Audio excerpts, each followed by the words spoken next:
So in the last video, I forgot to tell you that you want to kind of like press it down, make sure, see how it's got some flexibility to it. It doesn't, even though it may feel like it's tough, while it's done, you can see how it pops back up. So you know that you're pretty much have the flexibility that you want when you're done with your pasta. So since we're doing this by hand, we don't have a machine, we're rolling this out. Basically what I would do is I would cut a piece like this and flatten it out by hand like so and run it through a machine, right? Through a pasta machine that would hook onto your KitchenAid.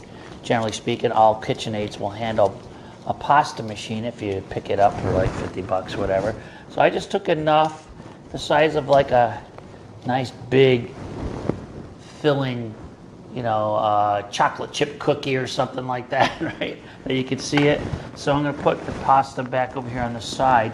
Make sure you add some flour to your board, okay? Very important. Certainly since we're going to be growing this pasta out quite a ways, because I need to make sure it's thin enough to make, some spaghetti or whatever it is that you're choosing to make, linguine or just flat pasta, which is basically what we're going to do in that area. I always like to get a little bit on top of the pasta too, of the dough, so it doesn't stick to this. This is if you're doing cold, the dough's cold and you want to use a marble, because the marble will be cold. But this is a wood, so it's fairly warm. So let's see how it works. It's all by hand. So we're going to roll that out like this part. Roll this out this way, roll this out that way, turn it over, do it again. I think we did one of these like this for the other class, but it wasn't pasta dough, it was for a dough for frying, so it was a little different. It was a cold dough with cold, what do you call it? Not lard, but Crisco stuff, whatever that's called. It's shortening, but it's the white shortening. And it's like using lard, I guess. You can use lard as well. But anyhow, this is different. This is just a dry dough, as you know, with eggs. If you want more egg flavor, add more eggs. That makes sense, right? But I'm just trying to get this really thin because you don't want this too thick. It won't roll out. So if you don't have a rolling pin, get a lot of flour. You may want to make this a pinch wetter, and perhaps you're going to use maybe your bottle of water to roll it out, okay? You can improvise. You can't, there's no need to say, oh, I can't make pasta, I don't have the tools. Improvise. I'm using a bottle there. So keep that in mind. You can improvise if necessary. I'm trying to make this as flat and straight as possible, because if it's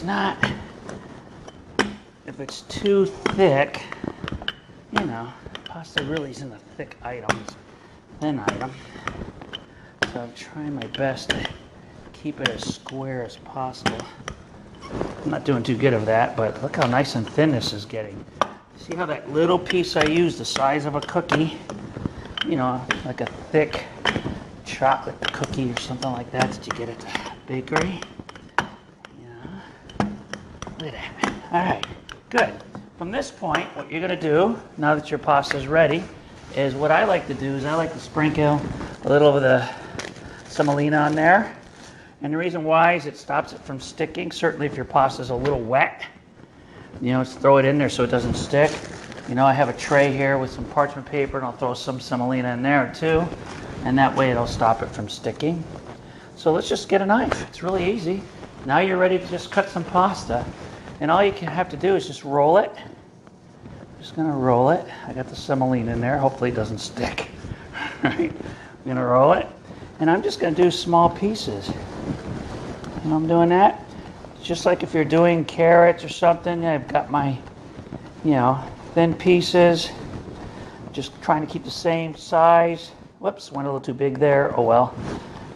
Use your claw, obviously, so you can keep the size correct all the way through.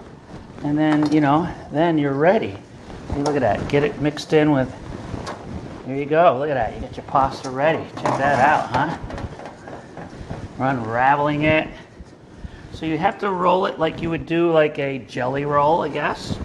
Or if you're doing an appetizer, you know, or an hors d'oeuvre, you're doing like pin rolls, whatever you want to call it. And there's my pasta. I like to do it like this and open that on top of each other right away. Make sure I have some of that semolina in there because that keeps it from sticking to each other. Well, that one's a little too thick.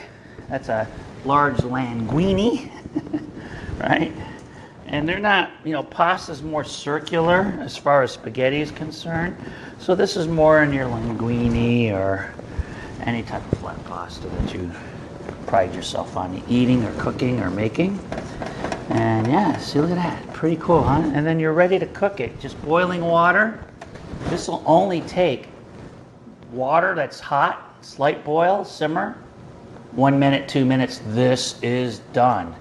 This type of pasta cooks right away. So you have to have the rest of your sauces and your meals ready for this. You can't cook this and then make your sauces. You want to make your sauces, get this inside its water, and then finish your sauce with the pasta. And that's your best bet. And then that finishes that al dente kind of flavor. You might want to add a little bit of the pasta water in there. Okay? So there you go. Homemade pasta. Bon appetit.